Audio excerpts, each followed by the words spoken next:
जय जगन्नाथ सांग मैंने आज रोसई मिनी ब्लॉग को आपण मानक बहुत बहुत स्वागत। आज आम बनैबा जाकि देसी उपाय रे माटी हांडीर मटन। प्रथम आम गोटे माटी हांडी नबा, ये भलिया मीडियम साइज रे गोटे माटी हांडी। तापर आमर नबा मुझे काटी रखी पियाज छोट छोट, बिलाती आउ तेजपत्र, एठी बटा मसला, एठी मु नेइची गरम मसला, मीट मसला, जीरा गुंड, लंका गुंड और हलदी गुंड और लुण क्वांटिटी हिसाब रे नबा। चलतु आमे बनैबा माटी हांडीर मटन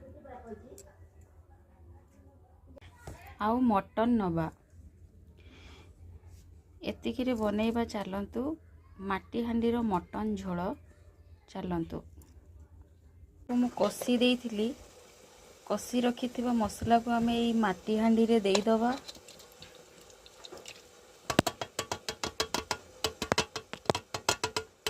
भल के ताको देई दबा। तापरे आमे ये मटन को रखी मटन को दबा।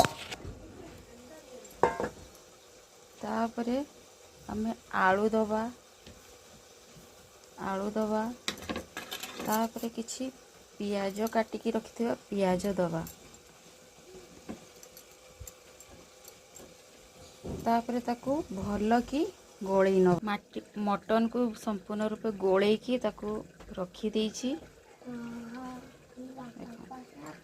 अल्प टिके गरम पानी देकी ताको गोळेई की भल की रखी देइछि।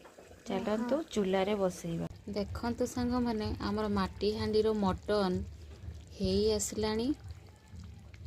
बासना तो बहुत बढ़िया आसुची। लास्ट रे हमें मीट मसला, गरम मसला टिके पकेइबा, आउरी फ्लेवरटा भल आसीबो, टेस्ट भी भल आसीबो। देखंतु देखंतु सांग माने हमर माटी हांडीर मटन झोल संपूर्ण हेई सारिछि। बहुत बढ़िया कलरफुल मध्य हेइछि।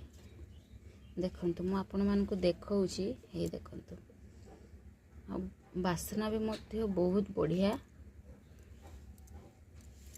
मते बनैबा पई घंटे 15-20 मिनिट लागिछि। देखंतु आपण माने भी घरे बनेकी खाई परिबे।